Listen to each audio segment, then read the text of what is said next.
Good evening, everyone. Welcome to a brand new Trackmania podcast brought to you by the British and Irish Trackmania community. My name is Nualaoch. I am joined by the two lovely gentlemen to this side of me. I have no idea which way my camera is pointing. I think we just go around the circle. We'll introduce ourselves and then talk a little bit about what we're going to be going through this evening. I'll kick things off. I'm Nualaoch. I do casting for various things around the place. I've been casting Trackmania ever since Babz graciously gave me my start back in IOC last spring. And it's been honestly downhill ever since then, Babz. Yeah, it's been downhill for both of us. No, You fool, you opened the door and let me in. and now Trackmania has to deal with the consequences. But yeah, I'm Babz. I'm one of the admins of the British and Irish Trackmania community. I'm also one of the Irish admins for the Irish community, and yeah, one of the kind of leads alongside Jorday on this project and this podcast that we've called Cuppa the Day, which actually has got a great reception, which I'm delighted with because I really do very much like the name. But yeah, alongside me, as I said, we do also have Jorday. Yeah, I'm so glad we've finally got this together now because it's been a long time in the making, which is it's really exciting to actually have the first episode now. But yeah, I'm Jorday. I playing the game for almost 2 years now, but people probably know me in BITM as one of the mappers, I'd say. Yeah, I'm just so passionate about this game, and I'm glad we finally got this podcast up and running, and we can finally talk about stuff we want to talk about, basically. Yep, and you can tell that Jorday is passionate about Trackmania, of course, because he has League of Legends in his Twitter handle. That's how you know that he's really. That's an old me, and no longer I'll be playing League of Legends. That's for sure. I found a new love.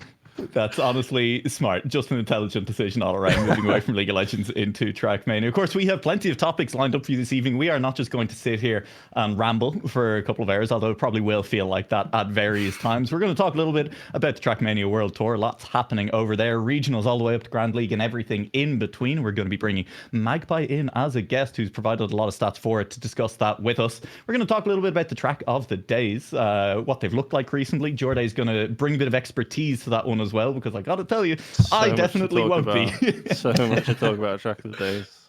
Oh yeah. From there, we're going to be bringing Twiggy on, the other person who casts Challenger League with me, and I do enjoy that one of the questions we have for him in the schedule is that we're going to ask him what it's like to cast with Nualaoch. I'm looking forward to hearing the answer to that one. Sounds like a great time, and maybe we'll even get an honest answer out of him. And finally, we're going to have a little bit of content. We're going to break down the Grand League players and the teams into a tier list and see exactly what we think now as we come towards the end of the season. And then maybe stick around at the end for something a little bit spicy as well. But for now, I don't know. What do you boys feel? Should we move on into our first section? Maybe get Magpie in here and talk a little bit about the Grand League? Absolutely. Yeah, for sure. Bring him in. Yeah, so welcome Magpie to the stream. Great to have you here. We'll get you to introduce yourself a little bit for the people watching as well. You are, of course, the person who makes me sound intelligent because I steal all of your stats for broadcast every week. Oh yeah, I wouldn't say that, maybe, but yeah, I'm Magpie. I've been doing a number of stats for the TM community, the TMWT, and I've had a few chats with Newer, and I'll accept if you ever sound stupid. I'm thinking back to the Scandia week 2. That's also my fault. So I'll leave that. Yeah, for context, that was, of course, Scandia having an incredibly consistent week 1 and us going into week 2 and being like, whoa, this guy makes like no mistakes. He's barely made any. And then, of course, he immediately went and made a few mistakes. But you know what, Magpie? Neither of us can be blamed from that. Scandia just needed to drive better. Yeah, that's very true. Just don't make any mistakes and then you can win. Yeah, that's it. I think the plan now is basically we're just going to take a look at it. So we're talking a little bit about Challenger League there already. Why don't we kick things off and talk a little bit about how the Challenger League has gone so far this season? We are, of course, deep into playoffs at this point. 1 day of regular play left in both the Challenger League and the Grand League coming up this Saturday and Sunday. And I don't know, I'm going to come to you first, Magpie, to talk about this, and then we'll get Jorday and Babz's opinions in on this too. And, have you been surprised kind of at how things have turned out? Where we're sitting now, alternate attacks waiting in the grand final, Sprout having lost to them in the upper final, Amino Sun versus Fyname in the lower bracket. Yeah, I think Challenger's been really interesting. I was thinking a bit about alternate attacks and how sort of dominant they've been, and if that could have been expected. And I guess Scandia was slightly unproven coming into this, but everyone knew how strong he was at this sort of wacky RPG khaki style, and he sort of brought that in and proved that that translates quite well to identities, it seems. So yeah, alternate attacks have been really consistent. They looked really dominant. It's only really Sprout which have come close, and I think Sprout have had their own problems. Just inconsistency. I think Scrappy and Dexter are basically trying to drive too fast. That would sort of be my interpretation of how the season's gone for them. And they just lose a little bit in the consistency, because so many of the midfield teams in Challenger, it's been a consistency battle throughout the entire season. And another thing that I've noticed has separated the top teams from the bottom has been Sprout and Alternate Attacks have had basically no weaknesses in maps, except for one or two, whereas a lot of the other teams, it feels like they have sort of one or two good maps, and then they sort of are scrapping to try and find another win for the series. And then I think like the one surprise, I guess it's like sort of a shame, has been Easy Dream and Exalty just at the bottom. I think McQuattro has had a really strong season, but Link hasn't. And then I'm not sure what's gone on with Easy Dream, but it's like I think everyone would agree that those players are much better than performances have suggested so far. But it's been an interesting season so far. Yeah, totally agree. Babz. Yeah, no, I mean, I agree with a lot of what Magpie was just saying. And what's been super interesting, especially with TMCL for me, is, you know, coming into this new format with World Tour, it's been the teams who've picked whatever players they wanted to compete for them. So we've seen some interesting pairings. I know a lot of people were frustrated with what happened, you know, to certain players like Wosile, who missed out on their TMGL spot because of what happened with that. But it's meant that we've had some super interesting pairings, like players like Dexter, who we might not have expected in TMCL. I know he played at that level when it first started in the scene, but the development that we've seen from those players, like from week 1 to where we are now, Dexter could have been considered as one of like the weakest players week 1. He said it himself, you know, he struggled, and it's a much different sort of way of driving for a lot of these drivers, especially at that level and with the types of maps that they're playing on. And then it has been really interesting seeing Dexter take to Twitter every single week, even when you could point to weeks where Dexter was probably the best player that week, and Dexter then going to Twitter and being like, you know, just felt like I had a bit of a rough week, wasn't playing to full potential, could have driven faster. And you're like, my guy, like there's drive there. He knows he can do better than he's doing, even in weeks when he does really well. And even in weeks where he had surgery and was literally lying on his side playing TMCL, and that just shows the determination. And I mean, I love to see that, because that shows the passion and that, you know, there's the drive there. But yeah, if we're looking at different teams, you know, that was one of the most interesting pairings I thought between Scrappy and Dexter. Maybe not something you'd expect, but like I really like how that kind of worked out, and kind of how every team kind of has their own sort of identity when you look at the two players, and they have their own kind of feel. But alternate attacks, yeah, have been great from day one. And what really surprised me with them is how you said it, Magpie, that Scandi was sort of unproven, but really kind of took the lead in that team. You know, some weeks he was just absolutely untouchable for anyone. You know, let alone his teammate Wosile, who we have seen a bit, you know, a few sort of weeks where he struggled a little bit, maybe more with consistency. But you know, there's that ever-ending like a question where these teams, you know, who are dominating TMCL, if they make that move up to TMGL, will they be able to compete? Is that, you know, gap too big to achieve? And it's going to be interesting as we go into stage 2 to see how that develops further.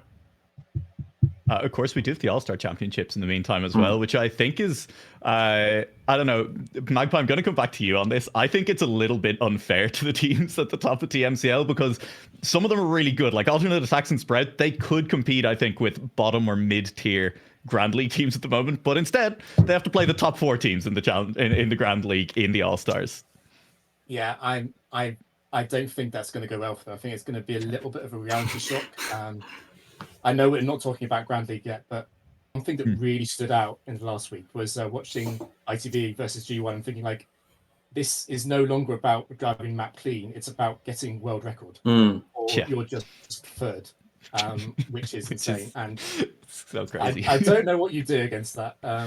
I think, and it's interesting to think that, like, some teams, like I think Big, even though they've had a bad season, I think they'll do really well into every challenger team, because they just have the pace basically. It was interesting to see them in regionals as well, but yeah, I think All Stars, they also have regional teams, don't they? They have one or two. There is, Yeah. There's regional teams coming through from that too, which is going to be tough. It's going to be exciting. I mean, I'm interested to see how Serotonin Esports play in that, because they look like the most dominant team in regionals by far, in my opinion. I did see on Twitter that the Serotonin Esports Discord was being disbanded. Did they get picked up by someone? I'm not sure, but I think it's so Chloe, who manages the Trackmania Women's League, by the way, shout out to them, great initiative. But I think she was kind of the manager of and she's gotten signed by Molotov within the last couple of days, or she's joining them as staff. So maybe it was just deleting the old Discord on the way out and being, well, if I can't play with Serotonin, then no one can. But this is all wild speculation. I have absolutely nothing to back that up other than 2 tweets that I saw. Absolute concrete facts. That's all we do here. I bring to the table. Jorday, I want to wrap back around something as well, while we're still just talking about Challenger League, maybe starting to talk about Grand League a little bit now in this section as well, which is talking a little bit about the maps in it, right? I mean, you're a mapper, you see that. In Challenger League especially, there's a few of the maps that we've seen avoided. Gyroscope is getting avoided in Grand League and Challenger League, obviously, but even more significantly in Challenger League. But there's also some maps like Flip of Fate that show up more often in Grand League than they do in Challenger League. And it's interesting to me seeing it. Like, do you think it's a failure in mapping that some of the maps are so unpicked or so unfavorable, or that some of them are really only being played at the very top level where players are comfortable with it?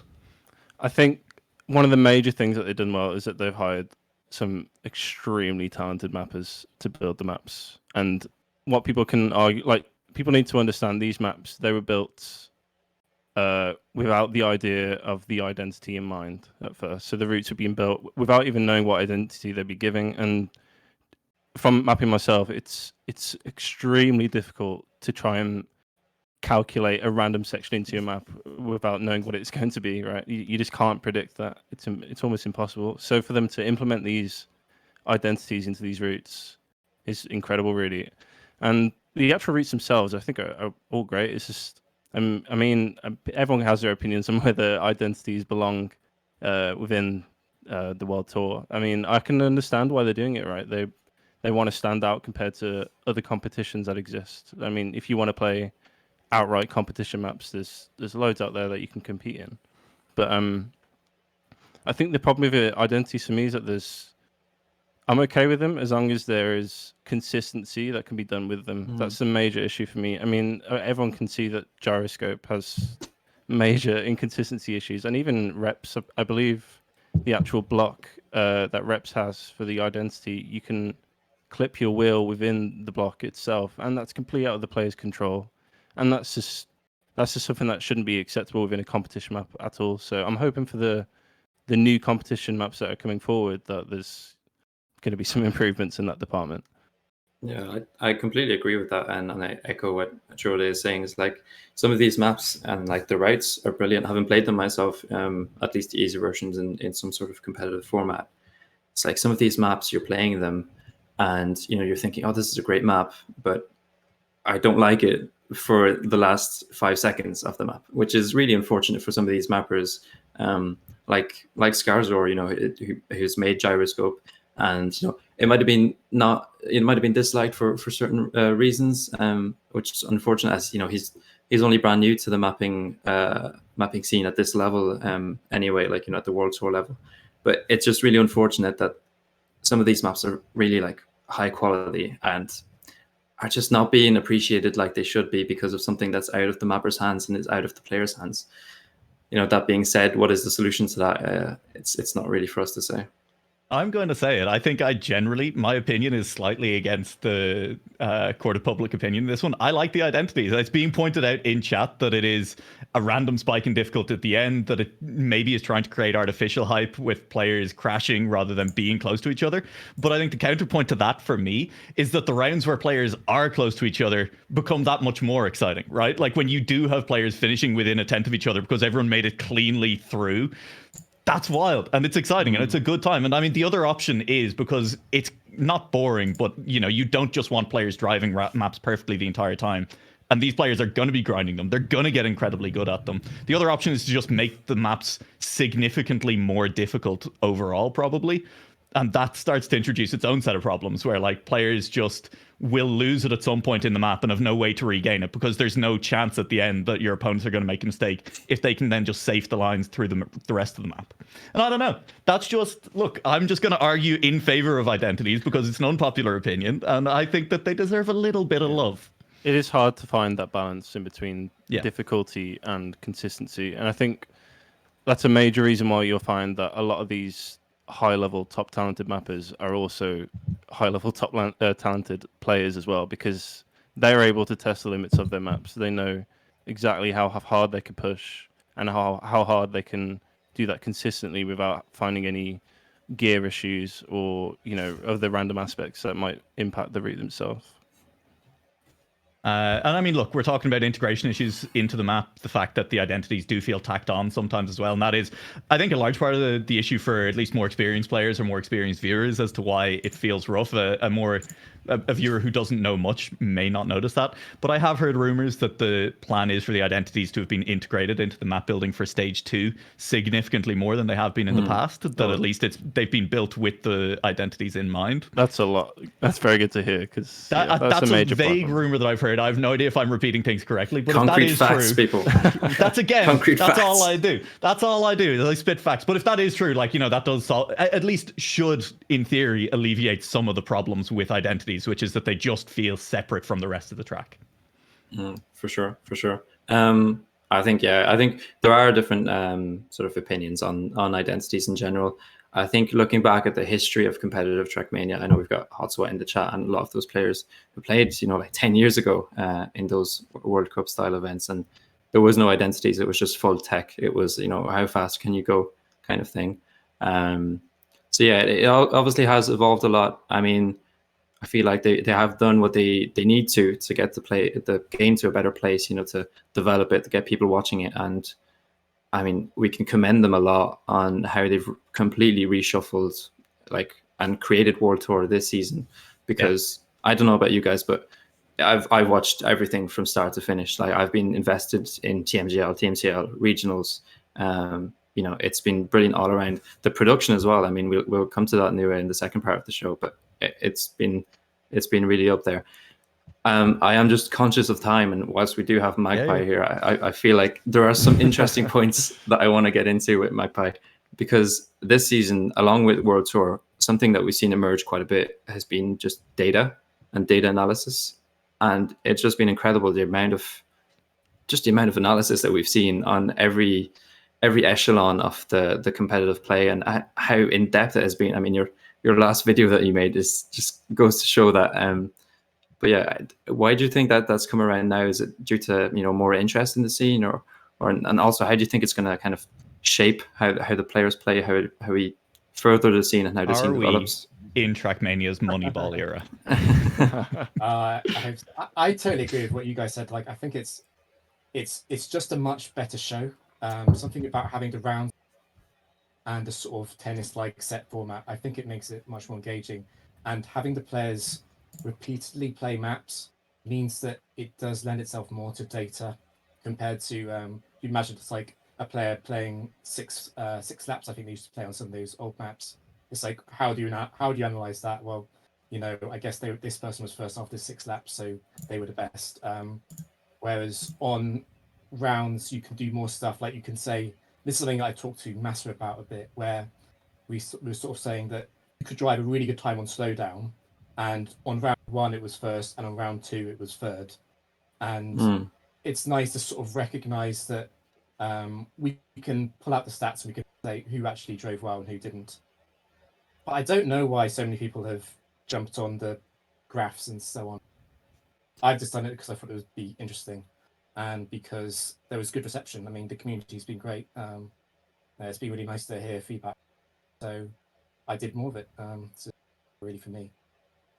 Speaking from as someone who was a casual viewer and struggled to follow TMGL for years before I really started to get into it more as well, I think this format is the most approachable, and part of that does translate over into people who've been watching for a long time as well. It's so much easier, as you're saying there, to compare things and to say this round is equal to this round. And it's not like some previous formats where there was point multipliers, and so people may not have been going flat out in every round, in which case, what does the data even mean if you do collect it? Having 2 players on a team as well makes it really interesting, because it's not just, well, yeah, this guy won and the data shows he was faster. It's like, this guy was the fastest, but he is a teammate who dragged him down. And so it's interesting to show in the data that was going on, right? Yeah, totally. I think a really underestimated thing that maybe I can get into in a week or two is the anchoring performance. So basically like Aurel and Carl, and how good they've been in not losing rounds, which is a strange thing to say, but basically like the ace is so powerful. And not coming fourth is like the most important thing in this format, I think. 100%. Yeah, I think it's like I suppose we'll talk about in a sec, but BDS and Sodium, like, how do you beat them? Because they've got one player who never makes a mistake, and they've got the other player who's driving world records. So yeah. Yeah, that was something I wanted to bring up as well, which I've found extremely interesting. Is, you know, when you look at other esports, you look at different styles and meta develops. Like, you know, CS, I think about at the moment, kind of seems like everybody's playing the same sort of meta, but in previous years somebody would come up with something new, and I feel like we've got play styles developing at the highest level, and I think that's down to the 2v2 format. And you mentioned BDS and Solary, and a lot of players have been saying it as well, that you do have those 2 different players, you know, that one player driving world record, i.e. Jigga Pack, and then Carl Jr., you know, driving that in brackets safe line and just, you know, saving the rounds when he needs to. And I think like a lot of people, I've been watching Spam's coverage of some of the TMCL stuff, and you see it when you know, maybe Pac makes a mistake, and then Carl just knows instantly what to do, and Spam just instantly is saying he's just so good, you know, he just knows. And I think that's like, it's going to be interesting to see how that develops, and if that playstyle is something that teams are going to have to consider when recruiting players. You know, are you a pace player, or are you the shot caller player? And we need to start coming up with names for that, like attack, like are you an attack player? Or... oh, that's not too bad. I mean, I'm sure chat can help us come up with names for that as well. It's got to be something like real out there that really doesn't make a lot of sense, but is just a lot of fun to say. That's my personal preference anyway. But yeah, I think that is very, very interesting, especially going forward, because you're going to have pairings, like people playing together, not just because they're good friends or they know each other, but they think their play style is complementary, which, you know, that's a new step for Trackmania. We haven't really had that before, and I kind of wanted to come to you, Magpie, because I know you've talked about it in your analysis and in your videos, how that translates to data, and, you know, how do you think that has impacted kind of like this season that we've seen? Yeah, well, I think it's no surprise really when we look at the Challenger and Grand League results that the best teams are the most consistent teams. And I think for years in Trackmania, we had a system where basically, like, if you imagine a map and you get sort of first, fourth, first, third or something, that's a really strong performance. But if you did that in duos, you could lose that map quite easily, depending on how well your teammate plays. And yeah, like, it's really rough, because you sort of say, well, they shouldn't go for pay, or they should, or they have to wait and see how fast their opponents are. And I think teammates is also really interesting. It's not just the safeness; it's also the it's like you said earlier with the styles. It's like, you think about like Ratchet and Barbos; they have really similar strengths and similar weaknesses. And I'm just thinking about like the evidence that we have says that BDS is the best team, and Xephyr and Aurel are good at different maps.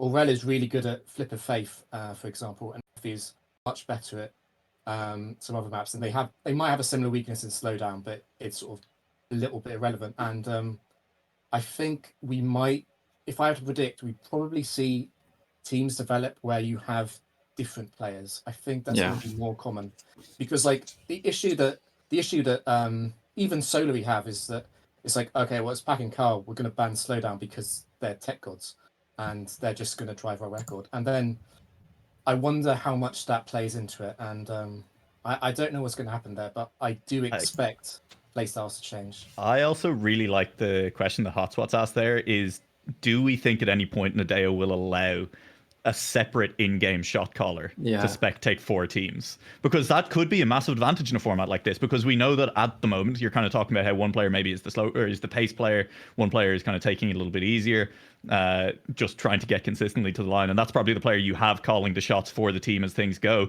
But if you have a separate like eye in the sky who can just call your positions the entire time around, that could be a huge advantage in a format like this as well. I think it could be massive.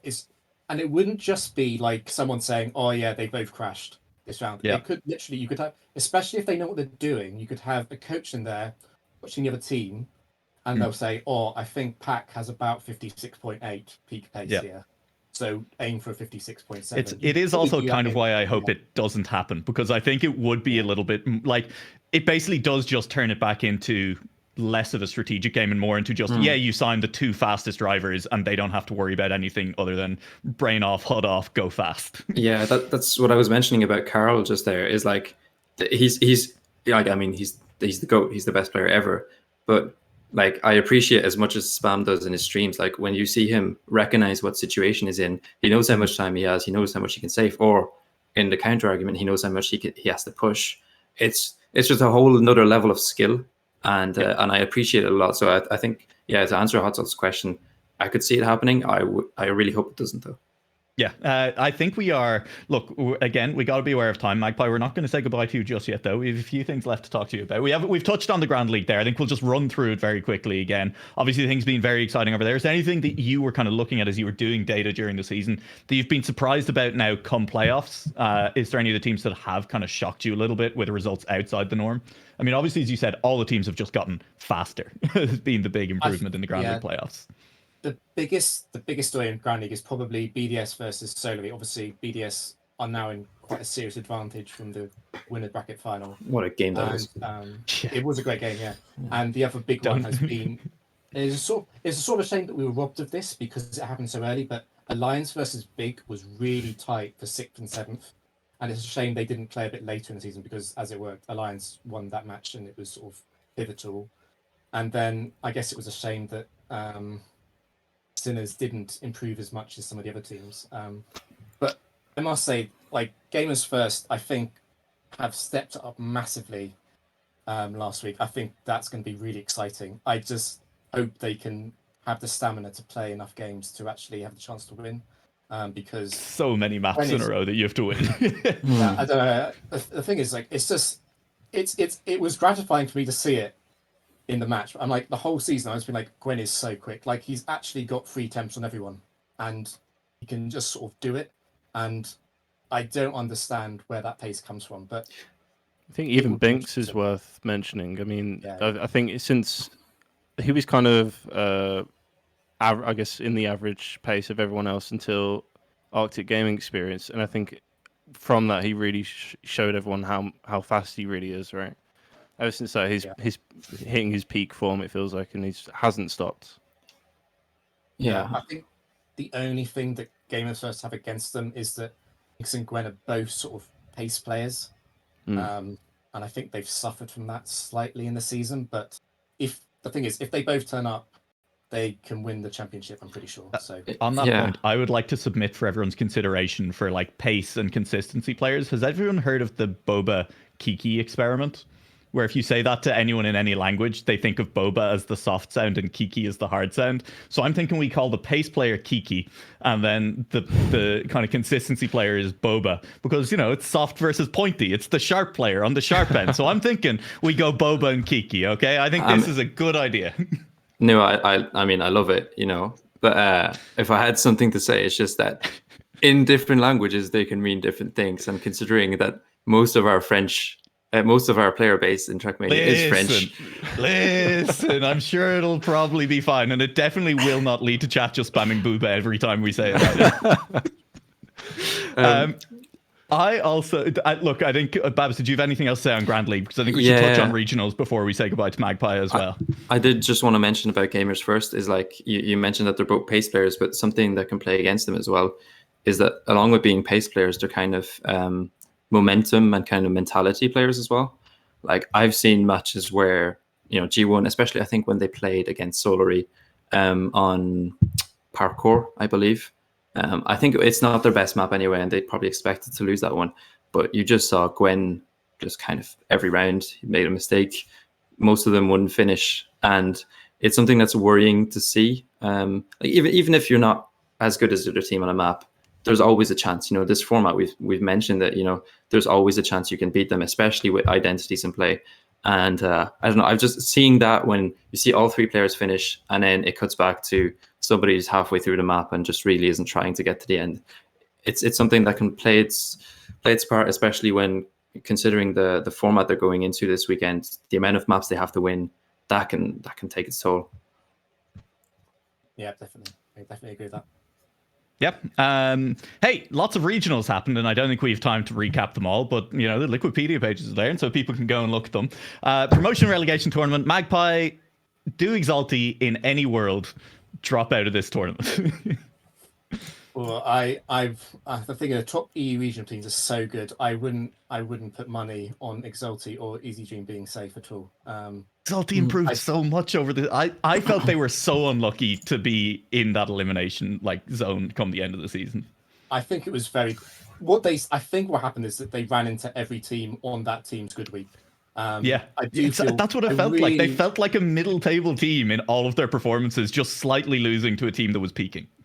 I said before, I really feel for Quattro, who's had actually a really good season, and got to remember he was sort of Grand League he sort of qualified for it, and then he was in Challenger. I think if he drops out of Challenger, that will be a crime. I think. But yeah, it could happen. He deserves better. Yeah, because I mean, I know a lot of people in BITM have strong feelings about Exalti as a team because we've seen Link have bad weeks, and, you know, they do have a quality reserve player there, which a lot of people would argue should be on the starting lineup, whether it be TMJL or TMCL. But it's like something to consider as well. Yeah, I mean, I see Demon saying it in chat, but and I've spoken to Wizzy a lot throughout the season, and, you know, he's, despite being a sub and he hasn't played at all, you know, he's been the backup. He's been incredibly professional at being ready every week. You know, I mean, he's been doing casts with us new, and he said, I might need to be ready, you know, to play if needed. Yeah. And he's been playing the maps and still hunting them. And that's something we haven't actually mentioned at all, is like subs in teams. But yeah, might be a discussion for another day. But yeah, something could be. You've brought that up, and part of the problem, I think, is that while the maps all have identities and are distinct, there's not much to separate one. There's no map where you point at it and you're like, that's the ice map, so we should have a good ice player for this map. And if the maps were in the map pool had like more differentiation between them, like having a really, really good ice player as your sub and being like, well, if we're allowed to sub him in for one track or something, God, that'd be spicy. I imagine a world where like tactical substitutions in World Tour are a thing, and you're like kind of bringing players, and you have to consider like, well, their roster includes a sub who's really good at X map. Do we ban that away, or do we kind of just risk it? I don't know. It'll be interesting. Anyway, yeah. Bottom line, I want to see Wizzy play. Yeah, fair. Yeah. Bottom line, we want the British and Irish players to play. It's shocking. I know. Yeah, I think, does anyone else have any topics they want to discuss about World Tour before we kick Magpie out? I think last thing we need to go through with Magpie is just predictions for the weekend coming. I mean, not predictions based on data, but predictions based on feelings and, you know, what you expect to happen. I think we could probably run through the four of us if we look at TMGL and TMCL. Actually, if I kick it off, I'm going to say up top that I do think it's going to be nearly impossible for anyone to come from lower bracket and win. I do agree. Just looking at how the format is set, it does look quite difficult. I mean, looking at TMGL, having a repeat of that BDS Solary game would be the third time we see them at the season. Like they've both been incredible, and I just every time it's like the highlight match, and I love tuning into it. But you know, as I am a bit more of a Solary fan just because of the pack element. And I don't know, I do feel like they're a slightly better team overall, but that's just personal opinion, and maybe results haven't gone their way, and they've just been on a bad streak at the wrong moments. But I could see Solary, you know, going from that lower bracket and then beating BDS in the final. And then for TMGL, I mean, I just have to back alternate attacks. I think that's fair. Can't argue with that. Fair enough. Does anyone want to argue with it, just for the sake of I will fight you. it's on site, bro. I think I'd put. I love Pack. I would put PDS as favourites though, just because of the winner bracket advantage, and they've just seen what Solo were doing, and also another thing I was thinking is that we didn't see them play every map, even though they played so many maps in that match, and G1 or Carmine Corp might force them onto another map, which just is another point of data for BDS before the final. So I would put BDS as quite strong favourites. But then alternate attacks look untouchable, really. I'd be so surprised if they lost. Exhaustions is going to play such a huge factor in this. I mean, as you said, being in the winner bracket for BDS, that's huge for them. I feel like it's going to be very hard to survive that. Was trying to think about another esport or sport or anything like it that requires as much constant focus as this format does for Trackmania. And like, it's hard because there's a lot of other games that require a lot of focus for long periods of time. You know, League of Legends match, for example, can go up to 5 hours long in a best of 5 or something. But, you know, there's breaks in between the matches of up to 20 minutes. Like, even in game, you're not at 100% focus all the time. And in this format, in Trackmania, you do need to be near 100% focus for like hours on end. And that is going to be brutally difficult on players this weekend who have to play multiple matches. Yeah, and I'll say if there was time, I think I would like to throw out a G1 win as a wild card, but I agree that the fatigue is just too much. I can't see them doing it. Yeah, like if it was over multiple days, and maybe that is one thing to look at. I think that is possibly, you know, as much as we all love the individual matches, that's maybe one aspect of the format that is difficult, and it's hard to necessarily propose a solution that isn't just like, well, stretch out the playoffs over 3 days or 3 weeks instead of trying to actually, you know, get it done in a reasonable time frame. But hey, something to look at. It's hard to do a perfect format first time around anytime you start a new one, and I'm sure we'll see improvements in the future. Anyway, Magpie, I think we're getting to the end of our time with you. Is there anything else you want to do before you leave? No, I'd like to say a great thank you to all of you guys having me on, and the entire community has just been so welcoming. There's so much good reception around my video on my website and my Reddit posts. I couldn't ask for any more. I think this community is like, it is the best community I've ever been a part of on the internet. Easily, no competition. So I'm just really thankful for that, and I'll hope to bring more stuff in the future. Oh, I mean, I almost don't want to start Really talking again. nice, That's such a heartfelt note to end things on. Magpie, thanks very much for joining us. It has been an absolute pleasure, as I say, getting to know you, and the stats you provide have been absolutely top notch. Interacting with, as you say, everyone in the community is always a good time, and you're part of that. You specifically, Magpie, but of course, everyone who is here is a part of making that community what it is. It does sound like we're getting ready to wrap up. We're not. We're just getting ready to say goodbye to our first guest of the night and continue moving with this. Magpie, thank you once again, and we are going to move on a little bit, Jorday, to the section where you promised to bring knowledge. This is on you now, buddy. All right, we're going to talk about some tracks of the day.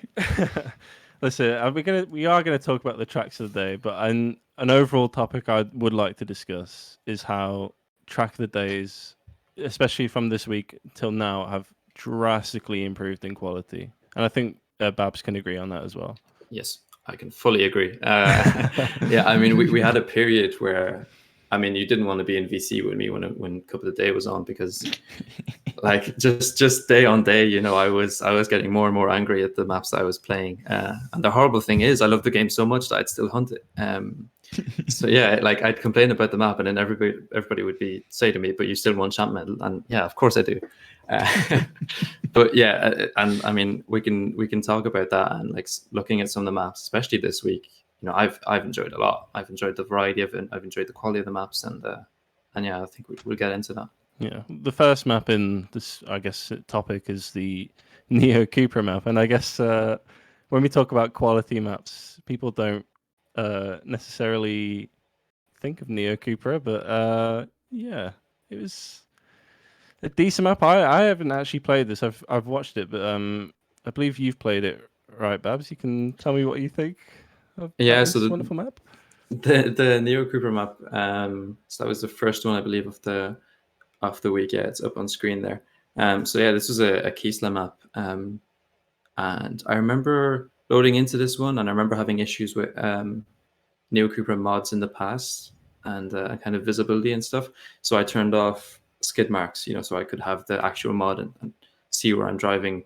Turns out that was a big mistake because I could see less with the mod than without it, which I found out after the Cup. But this is a map that I really, really enjoyed. Had a good hunting session and battle with some of the Irish lads for the record on it, and I really enjoyed it. I mean, I'm predominantly a dirt player, and it's what I like. And there are some very challenging dirt lines and sections in this, which I really, really enjoyed.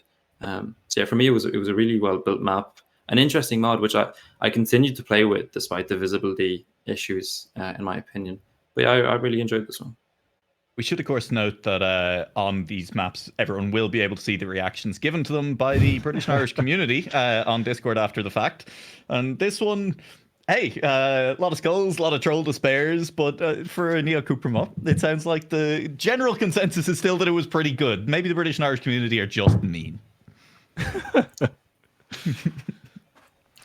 Yeah, well, at least the next map is probably where we can say track of the day quality has drastically improved and has kept that way. I mean, the next map I believe was a map called Forget Me Not, by Ripfish and Agrabee, I believe. And this was a mixed map that had absolutely insane feedback of how great it really was.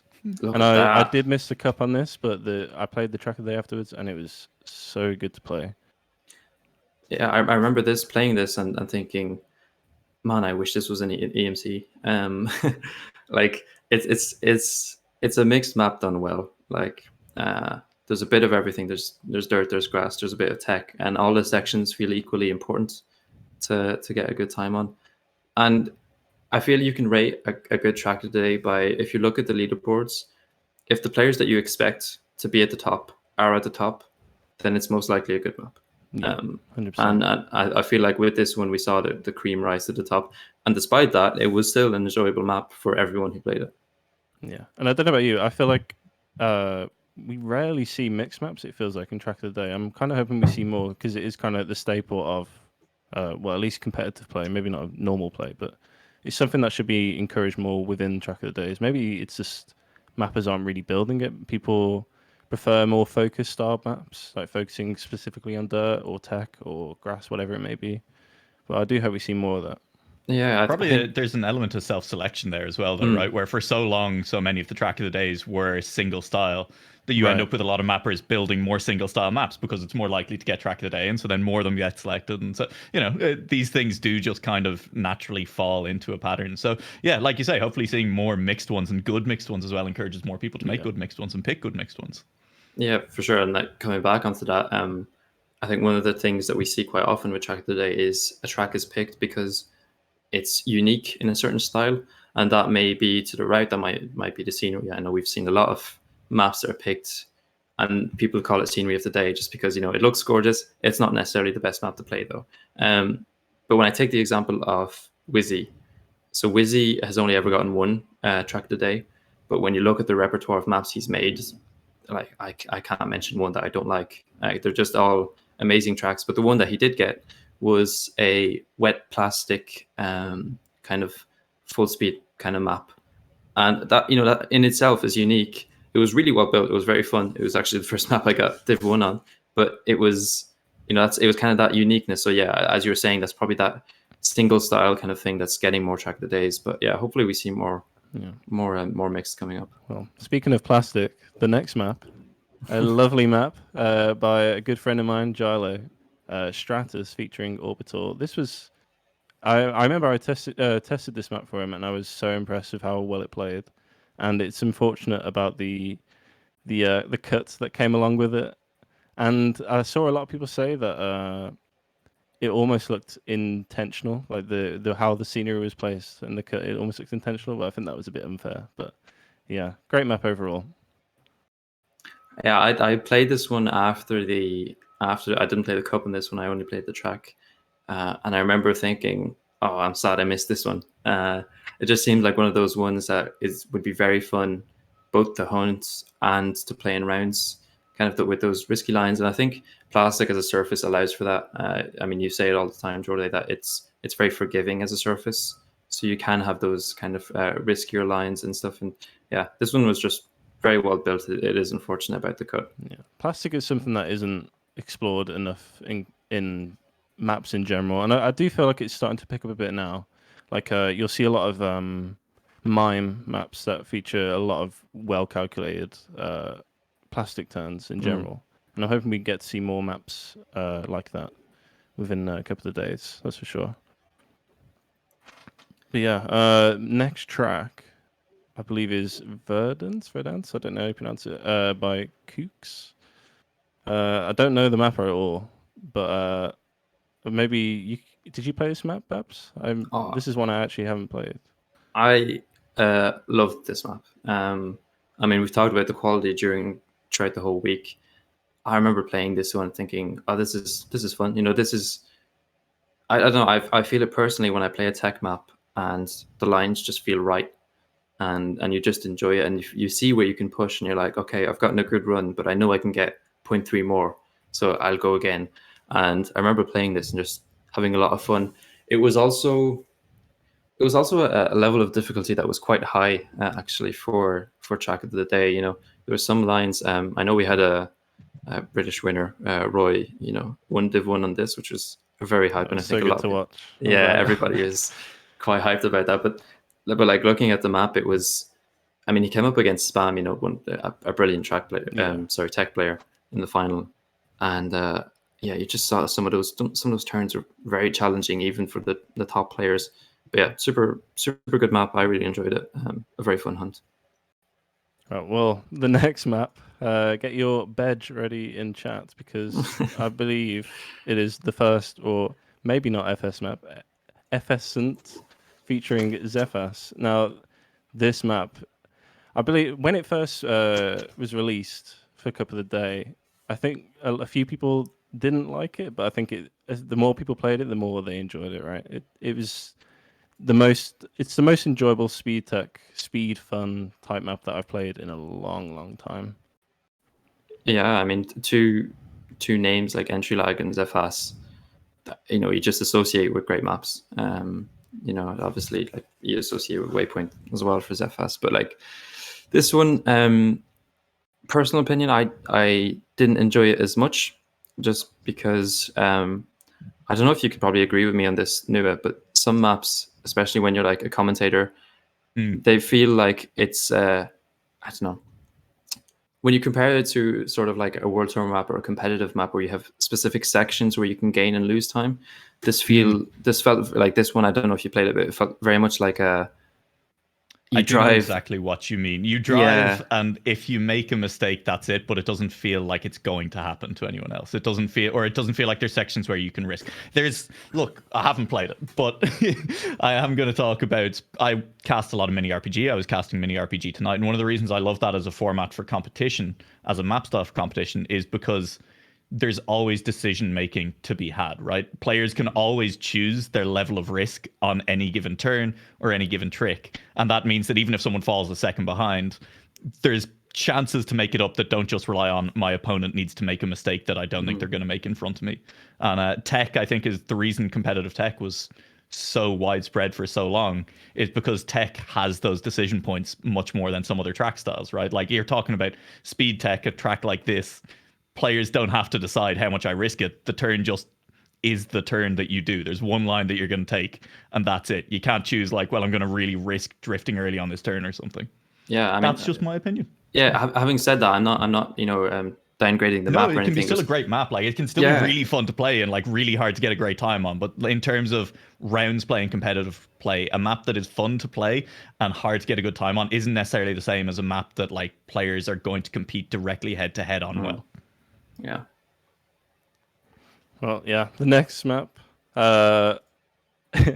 everyone's weekend in the mud, is it was joined by a real full speed map made by the one and only Skarzor, who people probably know as an ice mapper. So I think when people first saw this, they were thinking, "Holy shit, this is going to be completely dog." But no, it was actually a good map. It's very rare that I find myself enjoying a full speed map, and you know what, this is actually good. I really enjoyed it. Yeah, I mean, Scars are getting a bit more hate than he deserves, but yeah, no, I played this one. I'm not an FS player, and if I'm speaking just about the Irish community and the BITM community, we have people who are specifically extremely good at that style, and we had a map. Well, we had a few maps not too long ago where like we had British and Irish records on them. But this one, I really enjoyed. It felt challenging, like at a good level of difficulty for Track of the Day. I know a lot of people will see full speed and they just think, veg, it's not for them, and they don't give it a shot. Exactly 15 people, it turns out. Exactly 15, and I think a lot more thought it as well. But yeah, I don't know. I'd urge people to give these a proper try. It feels like even when you get a good time, you're a million miles away from the guy who has world record. But that I feel like is a story with full speed anyway. But when I think about some of the players that we have in the community and who enjoy this sort of style, they can tell you how fun it is. The hunt is so much fun. That's what makes these full speed maps so much fun. And they can be that interesting to play in rounds, when you have those close rounds. But yeah, I enjoyed this one. A lot of people don't enjoy FS, and it was, I don't know, props to Scarzor and XLRB, because it was, for me, in my opinion, well executed, even though it might not be, Scarzor's main style. Yeah, I think a big thing for me was that the fact he implemented, like slidey surfaces onto the FS, like dirt or grass or whatever it may be. That's something I don't see a lot in FS maps. It's like I guess like a mixed FS map is the best way to describe it. I think it could be explored a bit more and adds an extra bit of challenge to an FS map. Jorday, what if I threw the sentence out there that full speed is the opposite map style to mini RPG? The opposite style, right? I suppose. Yeah, I could. Actually, you know what? We need to see mini RPGs in Cuppa of the Day. I'm curious to see what people think about this. Yeah, we had one not too long ago, wasn't it? With that, I can't remember what the name of the map was, but it was sort of a mini trial RPG map. And I know a lot of people enjoyed that. Was that the Royale one? Yeah, the Royal Nations Cup one, which was very enjoyable. Yeah. That was very good. Yeah, I really enjoyed that one. But I did see there was discourse going on about the World Tour maps recently in the British and Irish server as well, and talking about identities, as happens once a week. And there was the suggestion that we just make it all identity all the way through. And I was reading it, and I was like, wait a second, that is just a mini RPG. Mini RPG. You're just suggesting we make World Tour mini RPG, and you know what? I'm fully on board. Zeta8 would be loving that. Final map of the week, anyway. It was from what I heard, a very weird but enjoyable tech map. And there was a weird thing with this map that was discovered by a good friend of ours, Hendo, where if you played the map beforehand, before it got Track of the Day, how did it work, Babz? It would give you a medal and it would tell you it was Yeah, so you know that pop-up that you get in the top left of the screen for the what are they called, the rewards that you get, the prestige stuff? The prestige awards, sorry, yeah. When they pop up in the top left of the screen when you've played the map, because they're counted as official Trackmania maps. Well, unfortunately, they're counted as that once they're picked for Track of the Day. So if you play this in between the time where it's been picked for Track of the Day and then the day where it appears as Track of the Day, you will get that reward, and then you will know that it's actually going to get Track of the Day. I will not say if some people benefited off that or not. But you may look at the results and see some surprisingly good performances by some players. But yeah, it is a weird one that we discovered. But having played the map myself, I actually find it quite enjoyable. I mean, you can ask any tech player and they'll say, why half pipe? But I'll say more half pipe. Well, not half pipe. Yeah, exactly. I'm curious to see, now that we've gone through all the maps, and people in chat can mention this as well, do we think Track of the Day quality is improving? Will we see better maps? I'm going to go first while people who know can think about their answer, because I don't get to play Track of the Day very often, and I don't have a lot of time. I get home after 6 o'clock most evenings, so I don't get to take part.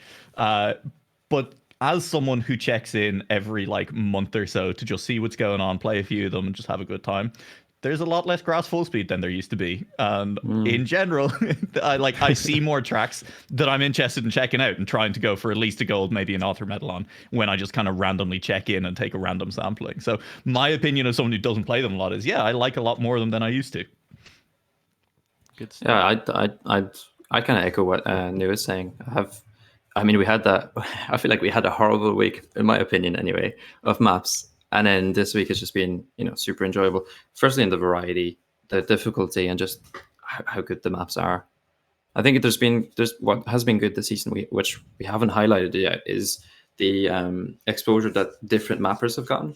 So Neutron was a mapper a long time ago and has only recently come back to the game to map. And this one got dragged today, which is great. We saw Xephyr and Entry Lags, names that we see very often. Gylo getting a plastic map, which I love. Gylo getting some recognition. And then we mentioned Kooks on that tech map that we just hadn't heard about before, but obviously is a brilliant mapper because it was a great map. But yeah. Yeah, that's, I believe, our last track of the day to talk about there. And of course, we do want to see people getting involved in chat and, keep giving your opinions on those as well. But in the meantime, we're going to get ready for our next segment, which involves bringing on a man who definitely does need an introduction. Sometimes people will tell you that someone doesn't need an introduction. No, this man needs an introduction. So we'll introduce him. Twiggy, welcome to the show. We look forward to having you on. I guess I'm not even going to do it for you. Twiggy, introduce yourself to the kind people. Hello, I am a caster. You may know me from Trackmania challenges in the World Tour, casting alongside my beautiful new buddy Nua. But you might also know me from the Valorant Champions Tour or from Apex Legends challenges. I am a variety caster. I do many things, and Trackmania is a very new one to me, but it's been very fun so far. You did leave Mini RPG of the Week off that list. That's a good point. You may know me from Mini RPG of the Week and maybe Trackmania challenges. The next World Tour format, by the way. So concrete facts again. Yeah, exactly. Yeah. Yeah, Twiggy, I actually have a question for you to kick things off here because it's one that I've been meaning to ask for a while, which is, how did you get into Trackmania casting? I genuinely have no idea. The first cast that we did together was a Mini RPG of the Week, but that was after we already knew that you were doing a World Tour cast. Yeah. Should I start with... Okay, so I'll start with... I think, I was vaguely aware of what Trackmania was before, I even knew that it had an esports scene. I remember playing maybe Nations Forever for a couple days back when it came out. And then I must have seen... I think I will have found out about Virtual through Ludwig, and then I found out about Trackmania 2020 through Virtual, and then I started playing it. And I thought, oh, this is pretty cool. I like the Cup of the Day kind of format. I like this kind of stuff that they're doing with it. And then I found out that they do esports as well. And I was like, oh, hold on. I do that. Entertaining content. I do that. Yeah, I do that stuff. And I was like, you know what? I saw that they were doing a new format. And I was like, hey, that looks great. I'm going to... I put out a tweet. Quite literally, you can look it up. I put out a tweet going, hey, does anybody know anybody from Ubisoft Nadeo? I would like to cast Trackmania. And Phoebe from Nadeo just replied and went, send me a DM. And I was like, okay. And then she kind of sorted me out pretty much. And then I was just kind of there. So yeah. That's it. There's no more nuance to that story. It is literally just I sent a tweet and they were like, sure. One thing I do want to ask, because you said to bring this up earlier before we started. Tell us about the guitar, Twiggy. Okay, so this is my music wall. Hold on, I'm gonna get behind the camera and move it quickly. Oh God! Oh jeez. Producer and of course, now that he's away from the microphone, we can talk about the fact that is he even a real musician? I mean, can any of those guitars even be played? All these, his only really notable work is a soundtrack for a Doki Doki Literature Club. Oh my God, you've dug up my YouTube channel. Yes, that is a thing that I did. How many years ago was that? 4, 5 years ago, maybe? All I know is it's easily Googleable. It is very easily Googleable. You can look that up. And it was very, very popular for no reason whatsoever. I was a musician before I started casting, and I studied music and sound design for video games, and so that was kind of my first entry into that. And then that continued, and then I started casting, and I was like, I'm making more money doing that than I am music, so I'm gonna do that with my life now. So yeah, that is a thing. You can look that. I mean, I do agree. Money is good. It is. It is quite nice.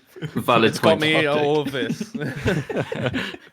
But yeah, because that's one thing. Like just talking about your passion for music, and I know you put out a tweet. It was like after your second cast on Challenger League. Mhm. It was just of you playing your guitar. I think Oh, doing yeah. a cover of a song, and I think I saw that, and I commented on it, and I was like, this is cool. We get to see a bit of background of like the person who's on screen. Yeah. And sorry, go on. Well, I don't usually like I don't like posting personal stuff on my main Twitter, but the music thing has just been something that's carried over from from when I did music. So I've just kind of kept doing that. It's the only kind of personal life thing I post on my caster account. Yeah, no, I remember just finding that quite cool to see, and I think I wasn't the only one in the comments who was mentioning it. But it was one thing, especially looking at this season. We've talked about how good the season was, well, still is, and how enjoyable and how invested people are this season. I think you've come into the scene at a great time. Yeah. But just talking about your pairing with Nua, like your first cast was Mini Opportunity of the Week, and then second one was straight into Challenger. Yeah. But I feel like the community has really fallen in love with the two of you. Like they've really embraced you as, that pairing that everybody enjoys listening to for Challenger League. And what kind of response do you feel you've had? Yeah, I wasn't expecting, as warm a welcome as I got. Obviously when you get into something, I've never casted racing games before, let alone Trackmania. It's a completely new genre to me. I have been known for jumping from genre to genre. I went from Valorant to Rocket League to Apex, which are three very, very different games, obviously, and then into Trackmania, which is another completely different kind of thing. And I think definitely for the regionals, for obviously, Noah can attest to how uncomfortable I was with mini RPG, and then straight into regionals was another kind of uncomfortable thing for me. But you go through that if you're, starting something new. You got to push boundaries and stuff like that, and step outside your comfort zone. So I think I've, as I've got more comfortable and we've started meshing together better, I think, always what trumps, individual, being hype or being funny or whatever it is having good chemistry with your co-caster. It's the reason why you put two casters on everything, is because conversational casting is so much better than just people saying what's going on screen. I mean, it's. I think we got very lucky in that sense as well. That we did hit it off. Even you can say you were uncomfortable, but I think even in those first couple of streams, it was hard to tell unless you knew what you were looking for, right? Like it was already good vibes the entire way down. I mean, the problem from minute one was keeping us on topic, not which is not always the thing. Like if you jump into a new caster pairing, and anyone who's done a bit of freelance casting as well, or has done any kind of casting where you get paired with new people a lot, will know that if you jump into random partnerships with people, a lot of the time it works. Sometimes it doesn't, but you still have to keep the show going when it doesn't work. But it's rare that you actually just get to start casting with someone and immediately feel like, yeah, this is just vibes. We're just having a good time. This is fun. But I do also fully appreciate that jumping into a brand new game and having to learn it very quickly as well. I think we've all done that at some point in our lives. Yeah, I think it's the first time I've gone into a game and immediately done like a partnership tier league, like a proper full on, because I think with Valorant, obviously that was from the ground up. I started from not getting paid whatsoever to being at the tier 1 kind of stage, and then with Apex I kind of had an entry into it through a contact, but also had done kind of tier 2 stuff going into tier 1, and then with Trackmania it was just straight into tier 2, which is just was something else. Having immediately 1.5k viewers is scary that you're going to say the wrong thing, but hey, how do you prepare yourself for something like that when you know there's going to be that mass amount of viewership? I think what I tend to do is I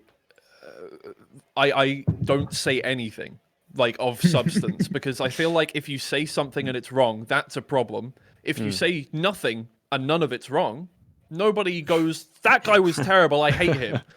They just kind of go, forgettable, whatever, that's fine. It's fine to be forgettable to begin with, and then once you learn kind of, how players play and, kind of the mechanics of the game, then you can start making inferences about stuff like me saying Scrappy is terrible at the parkour identity. You are never going Although to let that one YouTube comment go. People very much disagreed with me on that one, but I stand by it. But yeah, no, I think look, you have to start out kind of. There's an element of humility that needs to come from it. I knew I was bad, and I lay my cards on the table with that. I mean, me and you as a caster pairing have a great time, and we bring a lot of excitement to it. But in terms of pure depth of knowledge, there's always going to be casters out there who have more knowledge because they've been playing the game for a decade. Yeah. Like that is something that I think we both implicitly accept in our casts. We're not there to 100% do what spam can do or virtual can do and break down every line that a player is taking through a map and exactly how difficult it's going to be in this corner to keep their gear in 3 corners time because they've taken a slightly wrong angle into their drift. Like that's straight up. I'd love to be able to do that, but it's not. And like you're saying, you can't be something that you're not on cast. And it's when you start trying to aspire to do things like that. If I started trying to call out every single moment like that, things would fall apart very, very quickly for the broadcast. Yeah, I think what's great though, you've come into it at a great time, and in an era where those stats, the data, the analysis is coming through, like with Magpie that we had on earlier on. It gives you guys, it gives you guys that base to go off. I mean, none of us here on this broadcast are going to drive those maps as fast as the pros do, so we can't know, how hard that is. But we can, thanks to the data, know where they might be favored, where they might make mistakes, and that's really helpful for a cast.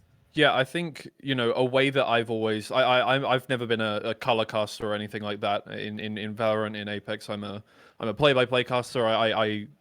The only thing I use stats for generally is storylines, so that I can hype up a specific moment more than another one, and that's also insanely useful, having stats for world records, having stats for areas that are a problem for, and you pick up on those just by watching as well, obviously, but having those stats there and having specific times and having average times and having the amount of mistakes that a player makes pre-identity versus on identity, that's an insanely useful tool to have. So Magpie has been not just a help but instrumental in my understanding of the game and my ability to kind of build storylines around it.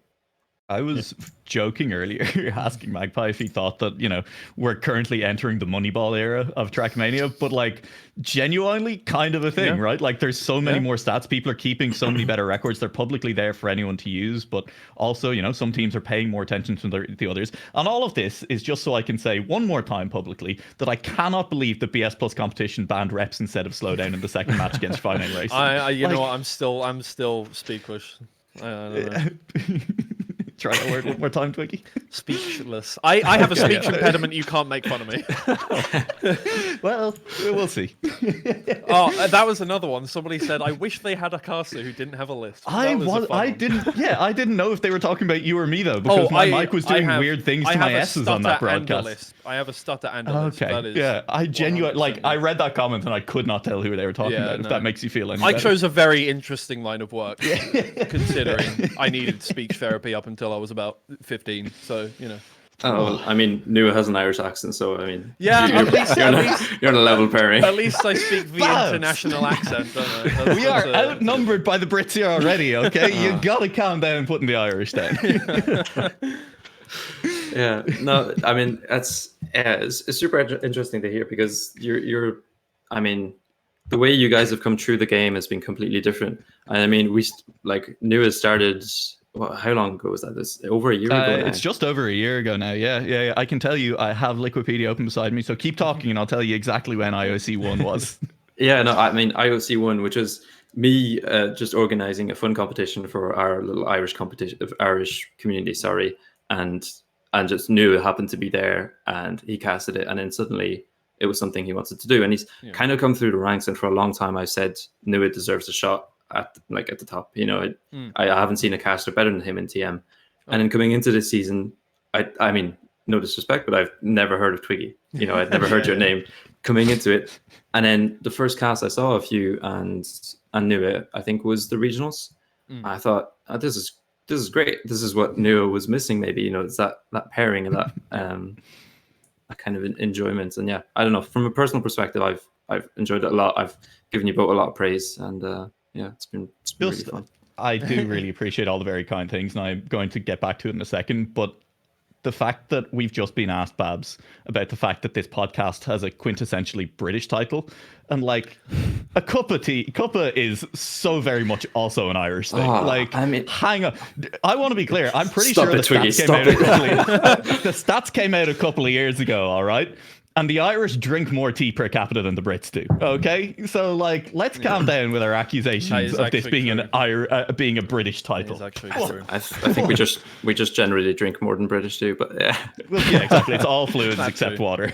I think. Oh wait, no, even cider. I think you guys are over us, aren't you? Almost it's yeah. it's pretty much everything apart from wine. I think that's what we have. Oh, which is French. Terrible. Why would I don't know? Well, I'm not saying wine is terrible. I'm just saying that the only alcohol that we beat you in is wine. That's have you ever heard? Shameful. And I mean, like, because we're probably talking mostly cheap little wine here, but have you ever heard the Strat, where apparently if you throw like very cheap, like it's an e-sport, like relating it to games, the meta for cheap red wine is apparently to throw it in a blender briefly. So, like, if you have real cheap and very bad red wine, you throw it in the blender and forcibly aerate that red wine. And apparently, I've never tried it. Apparently, it makes it much more drinkable. I mean, as a person who lives in France, the country of wine, not an issue. Yeah. I mean, the French would be extremely offended by what we're saying right now. I don't think they'd consider what we'd be doing this to actually red wine. So I know, I'd say they'd probably just say buy better wine. Exactly. Yeah, just to get back on topic, it's a special thing that me and Nualaoch have is the ability to getting back to derail things. Yeah, I mean, Twiggy, you've kind of been thrown in at the deep end into a new community, a new game, and all three of us, I mean, we all absolutely love this community. I know myself personally, it's the most welcoming one, the most interesting one, the most fun one I've been a part of in any game. And I just want to see what your perspective of was, if that was. Yeah, no, immediately when I started playing, I was like, this is just a really nice kind of, like, there's a much nicer vibe going on. You jump into, like, Rocket League, Valorant, CSGO, there is a deep kind of seated toxicity problem in a lot of these games, in just that there is, I don't know, there's a collaborative nature that Trackmania has that no other game seems to have. I come from Valorant, where I get threats from casting, genuine, like, nothing anybody could say in this community has been even remotely it can't even scratch the surface of the wall that I've built up over my ego. So it's genuinely, the whole community is incredibly nice, welcoming. There's a lot of, important to me, kind of progressive, what would I say, liberal leaning kind of welcoming nature towards people of the LGBTQ community and stuff like that, which is an amazing thing to have, again, coming from games where there is just not that vibe whatsoever. It maybe not like they're trying to turn away people like that, but they're like actively not really helping people get into the community. I think Trackmania is genuinely just that has that nice vibe about it, which it draws me to. I want to give massive credit to a lot of people. Like, it's an old community compared to a lot of them, right? And like, because the problem with a lot of those other games, I'm going to cite Rocket League, where I do a lot of my other casting, is I think it's a very young leaning community. Like, there's very few kind of like, I'm going to say elders, even though I probably actually mean people who are like 27, 28, like, in that community, There's the list came out recently for the pro players for the major, like the top 10 oldest players. And like, there are players born in like 2003 on the top 10 oldest players attending that major. And there's people who've just been in the Trackmania community, kind of pushing it in that more welcoming, friendly direction for, coming up on 2 decades now. And that is a huge part of it, is that it's hard for people to come in and make problems and be a Yeah. problem because people are just like, well, this is dumb. Yeah, Just I mean, it's don't get the anywhere. people who are already in the community that shape the community that comes forward. If they shun people who are toxic, then it all works out very well. So obviously, if you come from CS:GO, where I mean that's completely ancient, and a lot of the community was toxic to begin with. And, yeah, like Looking listen, at a I lot said of the commentators in CS:GO, obviously. this is true. I said like 27 as elders, and that's what I mean is like that's you don't reach that age in other esports. That's what I mean is like Trackmania has so many more people across such a wider range of ages because it is just a space that people can be in without feeling like they're an idiot surrounded by children sometimes. And that's a harsh way of putting it, but that is the vibe that you get in some other esports spaces, unfortunately. Yeah, for sure. Sure. I mean, you've put a majority of the community in the mud with that statement, but Listen, yeah, it'll be fine. yeah, for sure. I think, I mean, relating to the community, and now that the first Challenger League season is kind of coming to an end, Twiggy especially, like, what do you think is next for you? What's the plan? I mean, I'd love to carry on doing Trackmania stuff. Like it's been incredibly fun. Obviously, I look for whatever work I can get as a full-time caster. So obviously, everything I get, I'm very grateful for, especially with Valorant kind of going down the drain when it comes to regional tournaments and stuff like that. Take a look at my Twitter for stuff about that as well. There is stuff going on, and yeah, Trackmania is a very welcome kind of esports scene to have as part of my repertoire. Obviously, I would not cast a game if I wasn't passionate about it either. It's not like I'm just here to get money and get out, which I think is the vibe that some people get when somebody comes in and just gets boosted straight to kind of tier 2, tier 1 kind of casting. A lot of the time is just they're here for clout or for money or whatever. Not whatsoever. I genuinely do love Trackmania and the community that comes with it. And yeah, no, I really hope that I'm still part of the conversation moving forward. I don't know what's next for the way they structure the tournaments or whatever, but I'd love to be still a part of Challenger League. I think that's a message for, yeah, not only the people watching, but everybody in Trackmania. It's, you know, this isn't a tier 1 esports. It's still a game that is developing, and we're trying to develop. Yes. That's the key word. Yeah. But it is something that is developing, and that we're actively trying to developing. That's exactly what this podcast is. We're talking about something that we're passionate about. So, you know, anybody who's watching, anybody who's going to be watching afterwards on Spotify, you know, give this some support, share it, and share it with people you think might be interested, because without that support, it might not continue. And, you know, it's something that's valuable to the community and getting the game to a better place than it already is. I aspire to be in Trackmania only for the money. That's the dream, baby. One day, fingers crossed. You know, with your help, I can get there. I am once again asking. I'll drag you into Valorant. We'll see how you do that. Oh, jeez. Oh, listen, my mother wouldn't like it if I was doing shooty bang bang games, and I'm pretty sure she's gonna watch this back. So listen, Mum, this one's for you. That's the reason I'm not going to do Valorant casting. It's definitely not because the scene is imploding. I know his mom. I know his mom. Call me. Well, no, it's okay. I only have eyes for you. I only have eyes for you. Yeah. Hey, I don't know. Do we have any more questions for Twiggy? I think I'm ready to kick him off now. I was curious. You mentioned earlier how you kind of pick up on things as you're casting, as you're watching it. I was just curious, what is your routine in terms of maybe research beforehand when you entering a new game like this? Do you research the history, the mechanics? What's your routine for that? I generally try and do as much VOD review as I'm going to do on as hours I'm going to do on broadcast. So I watch as much of players' gameplay as I can. So usually before a weekend, I'll do about 4 hours worth of watching VODs and looking at stuff, making notes about players. Obviously, I take this incredibly seriously since it's my full-time job. I like to come as prepared as possible, but then apart from that, it's just, you know, getting stats ready, getting main storyline kind of stuff down so I can touch on certain topics if I need to without having to, you know, rack through my brain and stuff like that. But a lot of the time it does just come down to stuff that I see and then just memorize, because in the moment, whatever feels right to say usually feels right to say, and that's the way that works. So a lot of the time it is ad lib, but I do try and prepare as much as possible. I guess with that element of the experience comes in handy when it comes to parts where you may have to wing it on stream and you may not be too confident on what the hell's happening during the game type thing.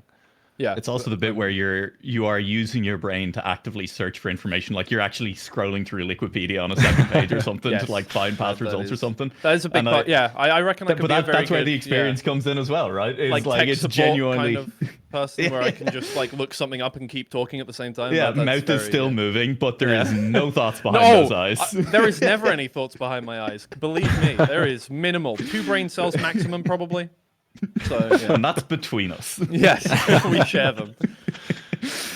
Well, I for one am very grateful for the both of you, the work that you do, and how enjoyable you make it to watch our esports. We love the game so much. It's great to see it doing so well, and you guys casting it. And especially one last note is that this community, the British and Irish Trackmania community, in the game has developed incredibly over the past year. I mean, like just over a year, you'd never casted any Trackmania, and now yourself and Twiggy are, arguably the biggest like duo, casting duo that there is in the game now, which is. Yeah, I'm not ready to give us that just yet. I think we're a ways off that. I'll wait till Virtual follows me on Twitter. Yeah, exactly. That's when he responds to my DMs from a year ago. That's when I'll know that I've made it. Please.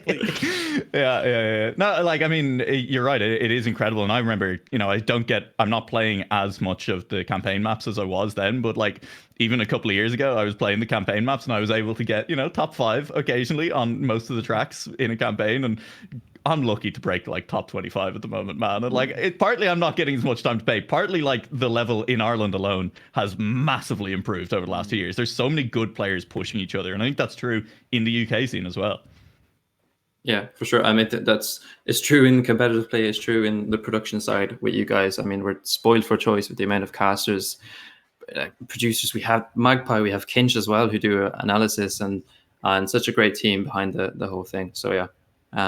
I think that's a good point to end with Twiggy today. But I think the last thing we can say is just thank you very much for joining us, and thank you very much for being a part of our community. Yeah, thank you. Yeah. Long may it continue. Yeah, don't forget to follow Twiggy on Twitter, and I forgot to say that earlier for Magpie as well. Make sure that you follow all the guests on Twitter. Follow us on Twitter as well. That seems like a great idea. And you'll get plenty of great Valorant rants over there at the moment, as that scene is doing. Things are happening over there. Life is rough. He could have gone on a much longer rant than he did. We're going to go on a little bit of a rant about the Trackmania Grand League. We touched on it, maybe not as much as some of the other ones while we had Magpie on, but that's because we had some content saved for right now. We are going to roll on in and make a tier list live, and I think the goal here, Babz and Jorday, is to not just make it look the same as the end of season results. It'd be far too easy to just list the teams out in order of where they came in regular season. I think the goal is to be controversial as controversial as possible with our choices. So I mean, right off the bat, I think Sinners were the best team in the league. I shouldn't laugh. There's controversial, and then there's just wrong. But yeah, no, the goal here is, this is all personal opinion. This is all, open to debate. This is just the 3 of us fighting each other to put teams in an order. At the end of the day, it doesn't mean anything, but it's quite fun to do. Yeah. So I guess should we start going from bottom upwards? That makes the most sense, right? Makes sense. Yeah. Yeah. So or do we just want to argue through the teams in the order that they appear there? I mean, it's just nearly alphabetical order, but then BDS are at the end. Yeah. That does sound good, yeah. Yeah, which means we'd start things off with Alliance. And it means Alliance are maybe kind of the benchmark for where we're putting teams on this one. I mean, obviously, we have production there dropping them directly into A tier. That seems high. I know that they're Alliance. They start with A. That is their logo. But it seems a little bit high for them. Yeah, I mean, Alliance have been consistently just mid-pack, but a little bit underneath. You've never, I don't know. I feel like when they come up in a matchup, I hope for them, but I never feel scared of them, kind of thing. Like, it's been a pairing where Muda has just been brilliant. Muda has done what Muda does. He's coming off of winning the previous TMGL season. He's one of the best players we have in the community, and that's been a tough matchup for Soulja. It's been great in some ways because they've gotten some great results out of it, but there's been a lot of pressure put on Soulja on his side, and I feel like at some points it has weighed in. He has improved throughout the season, and I really hope he does continue to do so, because it could be scary in the future. But for me, I'd probably put them just in C tier. Can we also, just if there's anyone, a mod hanging around in chat, can we get a chat poll going as well for where chat thinks that the lines should end up? And we'll just talk for another minute or two here while chat runs a poll. It's somewhere between S and D on that one. I think they're close. I think it's almost interesting to draw comparisons between them and Exalti in the Challenger League, where Exalti were also a team that felt good but struggled to get it done in the matches they needed to get it done, with the difference being that Alliance managed to sneak in, because they did manage to beat the two teams that were below them, that were looking at the bottom of the league a little bit. I think it's the type of team that we can expect great things from in future seasons. So Soldier definitely has the potential, and he just needs the time to settle in. And you could say the same for when we get onto them, Elcon. He very clearly has the pace, especially what map was it? Parkour that he was extremely good on. Yeah, that is Elcon's homeland. Yeah, the guy is obviously talented. He just needs the time to settle and get used to his surroundings. And yeah. Lots of freed it by allowing people to vote more with 100 channel points if you want to add extra votes. So, very good. Hey, there's still 7 more teams to go, but if you want to dump them all into getting Alliance into S tier, fire away. Only 1 vote putting them up there at the moment. I think in general chat looks like they're putting them in a B tier. I think that's fair. I also wouldn't complain about putting them purely off results, I think, in C tier. But I think B tier feels more fair based on just the quality of the matches that they lost as well. Yeah, I'd agree with that. And I think we can't disagree with chat, or they will riot. Well, how scary can they be? They're only words on a screen anyway. Okay, big mods, end that poll. You definitely know how to do that, so I think it's time to do that. And if you don't, I'm going to report the poll, and then we'll see how tough you are. And we're going to move on to talk a little bit then about Big, who had, a rough season, right? They picked up a single win. They beat out Sinners, but, we'll talk about Sinners in a minute anyway. I don't know, were we expecting more from Big coming into the season as well? That's Massa and Grenade, they were practicing together. They were making a show of, they were going and training together before the season. And they had a rough time of it then. I think they're definitely the fan favorites, right? I'd say they're the ones that had the most people follow them and wanting and expecting great things from them. They just happen to fall short every game. That's what it felt like. It feels like they are the definition of unlucky this season. They just kind of fell short ever so slightly every game, and unfortunately didn't make it where they wanted to be. Yeah, I agree. I think the bottom line is yes, we did expect more from them, and I think the fact that they didn't even make it to playoffs kind of highlights maybe one of the downsides of this format is that there are no draws. Every week you either win or you lose, and there's no going around that. And there were so many matches, especially in the first half of the season, where Big, they were there. The maps went to the 10-8 or 10-9, and they were just pipped at the post, week on week. And at the end of the day, that when you look at the table, it puts them at the bottom. And they've been unlucky. They did get better though, because first week they were not on Solary's level. Solary were just so much better. And the fact that they managed to pull themselves back from that was really, really good. And Grenade especially improved, and he looked impressive in some of the weeks there.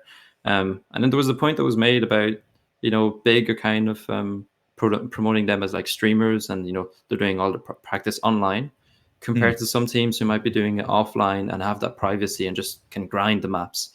Does that have a part to play? Maybe, right? Maybe is such a non-committal answer because it is by definition one. But I also think there comes that question of how relevant is it to be doing your practice offline? Because when you're playing, ultimately it is a high pressure situation in front of an audience. You're maybe not engaged in trying to create content at the same time, but it's still a different environment than just full focus head down, I think, being able to do it in your own time practicing offline. So in terms of quality of practice, I think you'd have to ask the players, because for some players that might be good enough. For some players, like, they'll say, no, absolutely, I need to practice like for 3 hours on the map in complete darkness, like monitor and nothing else on, and you know, listening to Enya songs or something. I don't know what their practice habits are. Like, I think a major factor people talk about for Big, or maybe Massa more specifically, that he comes across as a very emotional player, and it's obviously very difficult to keep your emotions under control depending on how the game is going. But I feel like if that's something that can be controlled, something that can be worked on. I remember Spam talked about coaches to help with that kind of thing, help with the mental game, because it's such a huge part, especially with Trackmania. Mental game is 50% of the battle, you could argue. Yeah, chat have put Big in C tier. I'm going to say that I think we should go a little bit controversial. And I think we should put them in B tier as well, with Alliance, because 3 of their 6 losses were in map 7. A lot of their games were really close. Alliance, a lot of their losses, they kind of just crumbled in. Like, they got run over in a lot of their losses as well. I think Big, I think they belong in B tier with Alliance. I believe Magpie mentioned earlier, right, that it was a lot closer. Was it Magpie mentioned between Alliance also, and Big? yeah, chat didn't have the option to do B tier, so No, I completely agree with B. I think they are up there, and I think we can expect good things from them in the next season. They just, I felt, were just simply unlucky. Yeah. That's fair. I'm just looking at the rest of the teams, and I'm like, man, we're going to have to put a lot of teams in A tier and S tier on this. And I think that probably kicks off with G1.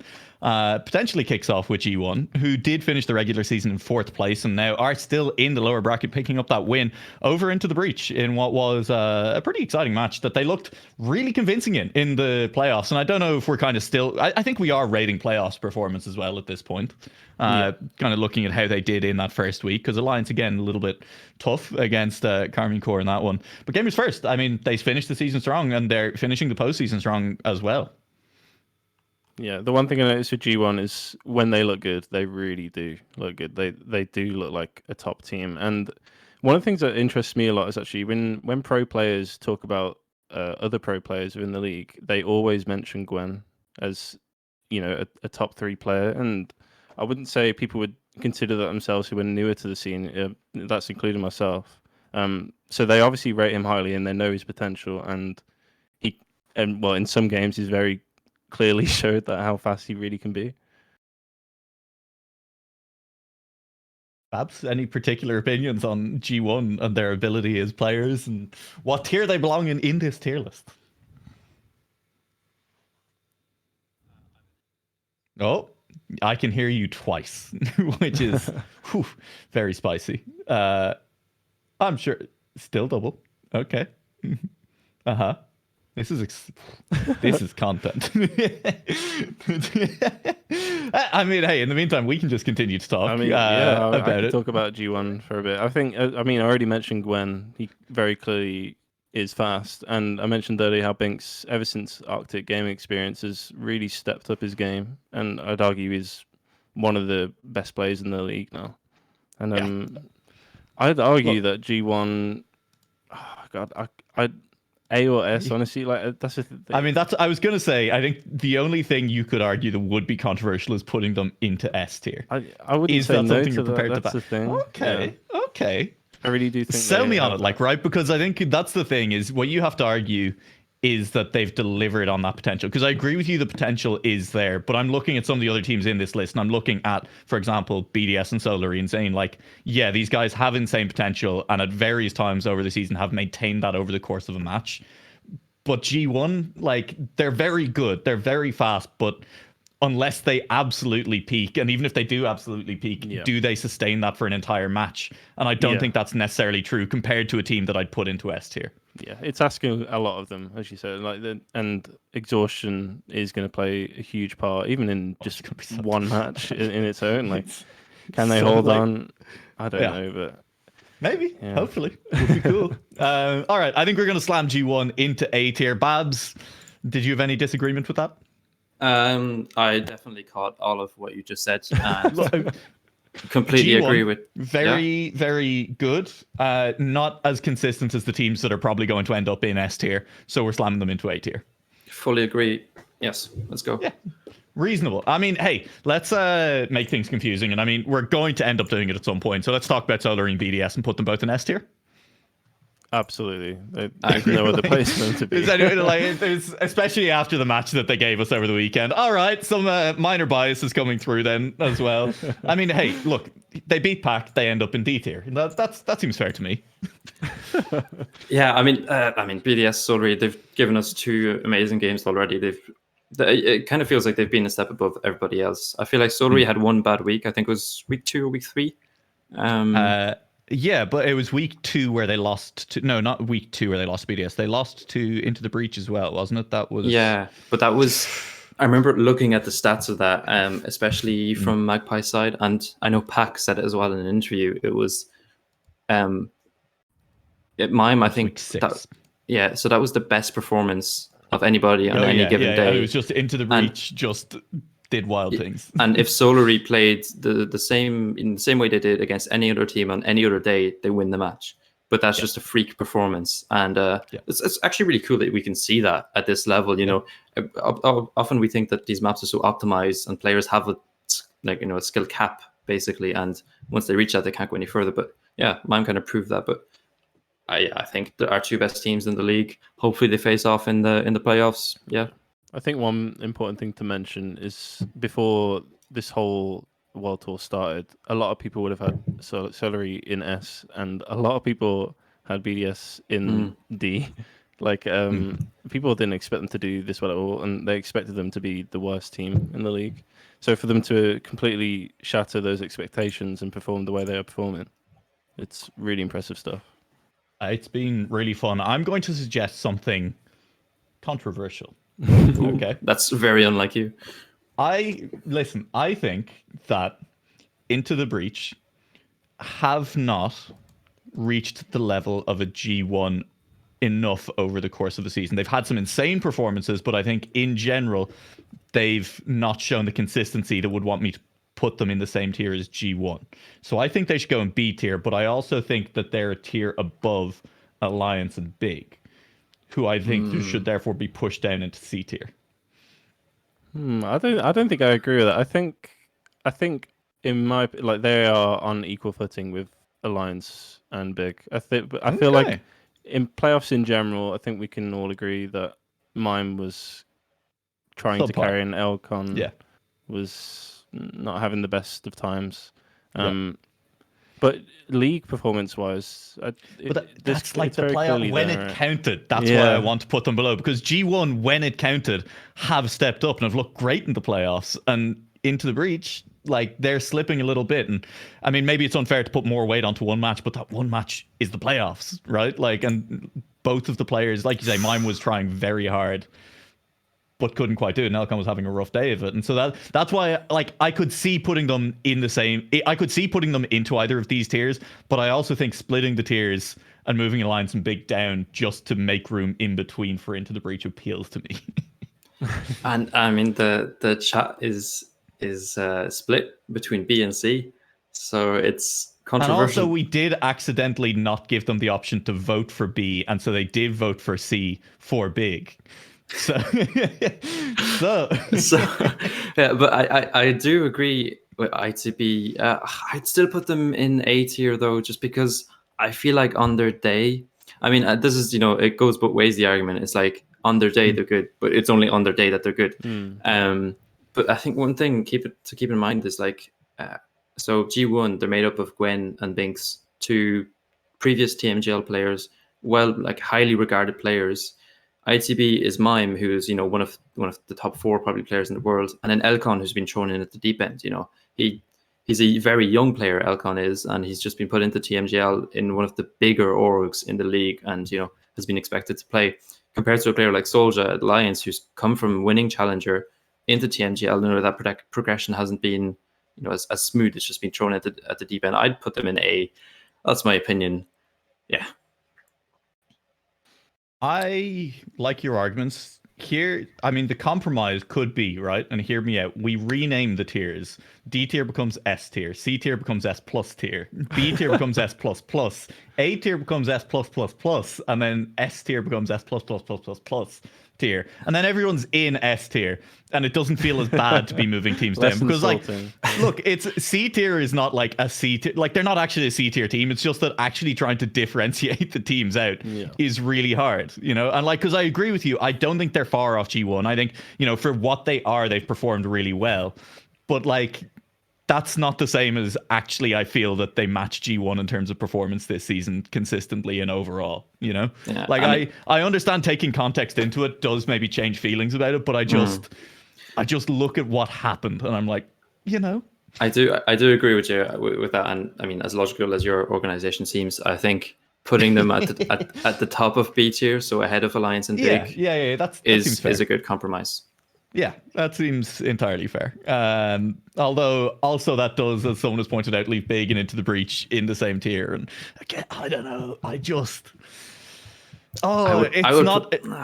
put Big in C, maybe. It's so tough. Yeah, but that's like, I'm saying I think Alliance and Big, like that, look, this is a good collaborative tier list should leave everyone angry at the end. It's like any good compromise. Nobody should be happy about where we end up at the end of this, all right? Let's see, does adding Karmine Corps into the mix shake things up at all for anyone here? Karmine Corps, like, not a quiet season, but kind of a more expected season, I think, than some of the other teams, right? They went 5-2 in regular season. They win their match in the playoffs. They do it in pretty exciting fashion against Alliance, ultimately. You know, like, it got a little bit spicier than maybe people were expecting it to. But you look at Bren and Otak coming in and you're like, yeah, that's a good team, right? They both have Grand League experience now. Bren has been around for a long time.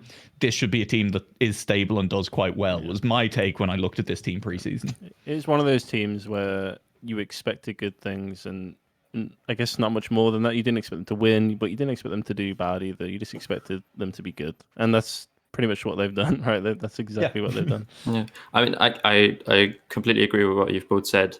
I will say just about Karmine Corp, for me, in future seasons, if they stick with that pairing, I feel like they are a potentially like S tier top team. For me, Bren has always had the potential of being a TMGL, you know, winner. Sort of, he's got that caliber. He for me, he's maybe slightly below those like Pax and Carl's on raw pace at the moment, but like he has that potential to get there. And paired with Otak, who does have that pace, you know, he can set those incredible times. They're kind of a poor man's Solary at the moment, in my opinion. But in the future, I reckon they're one to look out for. But I would probably put them in B tier, judge off their season. Between Into the Breach and Alliance. Yeah, I'd agree with that. I think B is spot on, I was going to say, I think just like, I was going to say they've had a quiet season, but I think they're still A tier, right? Like, I mean, they've had that quieter season. They've lacked at times, but they've put up the results. Like, they have just performed. And just looking at this, par with G1? Well, I guess we'll find out if they're on par with G1 soon enough. But I feel like Big aren't on par with the few other teams there. I feel like Big should be level below. Big down to C. But like, if you're like, you've argued Into the Breach to the top of B tier based off the fact that they have potential. You were arguing them on par with G1 based off the fact they had potential and showed flashes of it. And then you've argued that Karmine Corp not only have the results, but they also have that potential. But they should go below Into the Breach. And I'm like, come on, man. Come on, Babz. Think about what you've said here.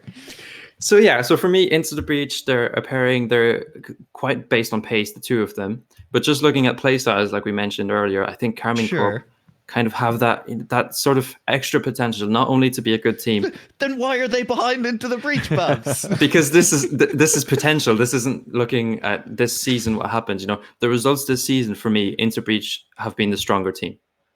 Okay, potential-wise, in the future, I believe Karmine Corp could be better.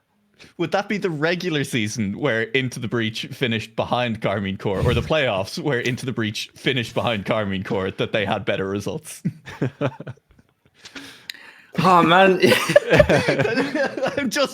are your arguments for putting Karmine Corp behind Into the Breach, and I just want to be very clear on why you're doing so. Okay, that's my opinion. To avoid malfunctioning in some way, I will leave it up to you guys. I don't know, Jorday. I want to put them A tier. I feel like they've had an A tier performance. They've done it very solidly, and it's not flashy. It's not had the ups and downs of some other teams, so it's maybe easier to just not feel like they've had those spikes. But they've put up the really good performances when they needed to, in my opinion. They have. I can't deny that.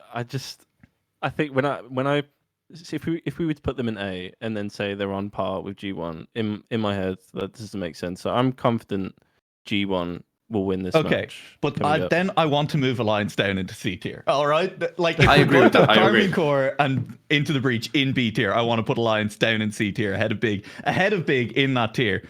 But I just think that, like differentiation, like if we're talking about B tier, these teams have potential. They've put up some good results and they could continue to get better in future. And then A tier is Alliance and Big. Like they just didn't quite get it done when they needed to this season. Still good teams, probably should be doing better. And then it does leave probably Sinners in D tier.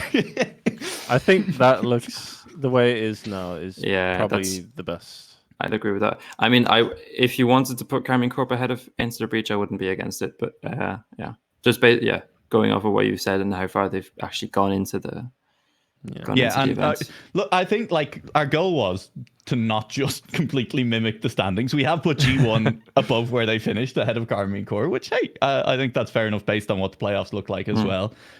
Sinners down at the bottom. Look, they had a rough time of it this season. They finished with a -21 map score, which is a full 13 behind the team ahead of them, who were Big. Even in their losses, unfortunately, they just didn't necessarily look like they were going to get it done at any point, and that's tough. Like we had a similar thing. Easy Dream down in the Challenger League had a rough time of it as well, and it's one of those things where as other teams continue to practice and continue to improve, if you've lost motivation in the first couple of weeks, it can be very, very difficult to find a way back in. That's the thing, right? Like, how do we know it's a skill issue? Is it a motivation issue? It's really hard to tell. Right? Errors to practice, exactly. Like, I mean, just life. It comes at you fast, man. And that's not a thing that is conducive to good Trackmania performances. Yeah, and it's a situation we've seen before, like just in the previous season of TMGL, where like everybody saw Spam. Like Spam is an excellent player. Yeah. But it was just getting away from him. And week on week, he'd put in, 15, 16 hours per day on stream. And it was killing his mentality. It was so sad to see week on week where the performances just weren't there. And eventually when it did happen, where he was relegated and then he announced then his retirement from competitive play, it's just one of those things. And I don't know, I feel a lot like that's the case with Sinners at the moment. And I'd be super sad to see, Tween and Cuppa relegated to a lower level. But realistically, that's just how it's been this season. That's been the story of it. I hope they stick with them. I hope so too. And there is that, you're talking about Spam there, and there is, even if they are putting in the errors, if the mentality isn't there, there's a difference between, hours of practice and good hours of practice. Our tier list, it's gone. I hope someone screenshot it in the meantime. That sounds like a sign that we should be moving probably towards a little bit of a wrap up, Babz, potentially. Yeah, I mean, we've done everything we had to do. There's one last thing we need to get to. I mean, earlier I was talking to Twiggy about what was next for him in Trackmania. Well, this is the British and Irish Trackmania podcast, Cuppa Today, and what is the next step for us? Well, it's something very exciting. It's something we've already announced, and it's something that I've been looking to get into for quite a while. Man, I've been excited for this for a long time, and I'm really happy to share it with you guys today. And I'll stop talking. I'll just let the images speak for themselves.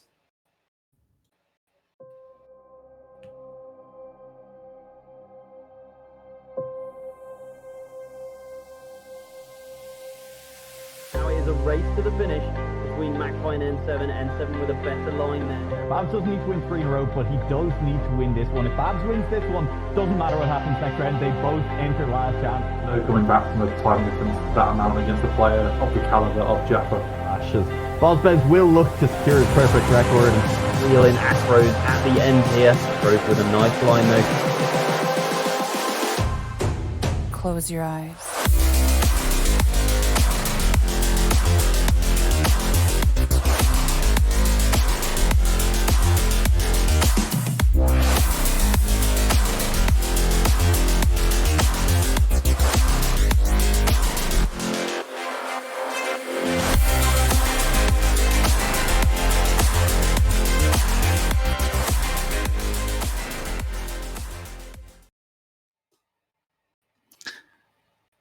Yes, you did read that right. That is the official trailer for the British and Irish Professional Gave me Cup. chills, man. Babz has been brand new- hiding this from us. God, Oh man. Babz, I see why.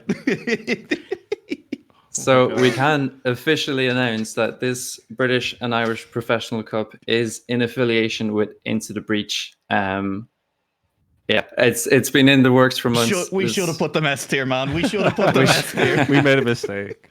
We've made a mistake, but they've contributed financially to the project, and it's been able to raise the prize pool by quite a bit. There will be, in addition to the 1,200, there will be crowdfunding that we will release the link alongside the rulebook in the coming days and in a short while. But yeah, for the moment, that's what we have for you. We have the dates. It will be 4 new maps that have been selected already by an impartial selecting party, I should say. I haven't seen the maps yet. I'm very excited to, and I'm sure everybody else is as well. We've got a great prize pool. We've got a great partner in ITB, and I'm sure everybody is just as excited as I am now. So yeah.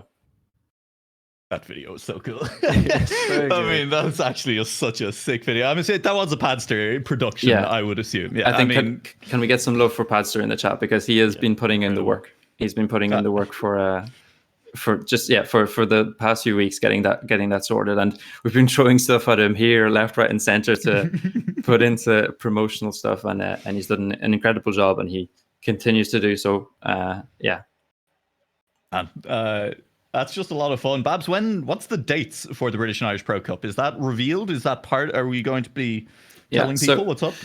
So the map pack, the 4 maps, will be released on the 25th of March. You will have a week to play them. There will be a time attack phase during that week, which will culminate in a seeding event the following Saturday, so the 1st of April.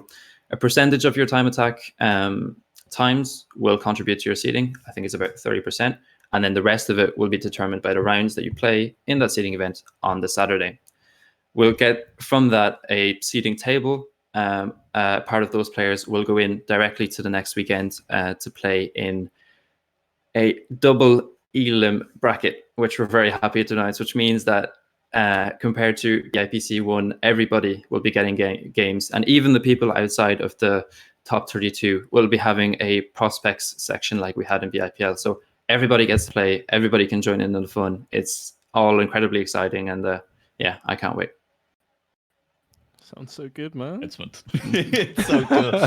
I genuinely was not expecting that, like just in terms of the scope of what you've achieved here, Babz. And to everyone involved, right? I mean, there's obviously Babz. I don't know if you want to shout out some of the other people involved in making this happen, because this is very much, it takes a village, right? Oh, it takes a village. It takes a team. I mean, you guys in the community, you might not see it, but like, this ITB project, the BIPC project, has been in the work for months. There is a team, and it's a bit of a family, behind the scenes of admins. And you might not see what we're doing. You might be waiting for announcements, but we're always working. We're always trying to give the best we can for this community. And we honestly believe that what we're doing at the moment is exactly that. So hopefully you'll enjoy it. Hopefully it will bring our community to a better place and evolve. And yeah, massive shout out to the whole admin team, the whole production team, to Slay, the CEO of ITB, and yeah, let's go enjoy some Trackmania. Let's have a great time. I do see Magpie already in chat threatening to use stats to confuse and disorient his opponents during BIPC to win matches, and that seems, with Magpie chatting a great place to end tonight, as we started with Magpie on. Thank you very much to everyone for joining us tonight. Babz, Jorday, any final words that we want to throw out as we finish up the first episode of Cup of the Day, slightly longer than we expected to run? Yeah, please give us some feedback on what you thought of this, because it helps so much, and we definitely want to do more episodes of this. So if you're interested, let us know. We'll keep it coming. Yeah, we mentioned it before. Just keep supporting it. Share it on socials. We've been getting some love from the official Trackmania Twitter account, which is great to see. Yeah, keep sharing it.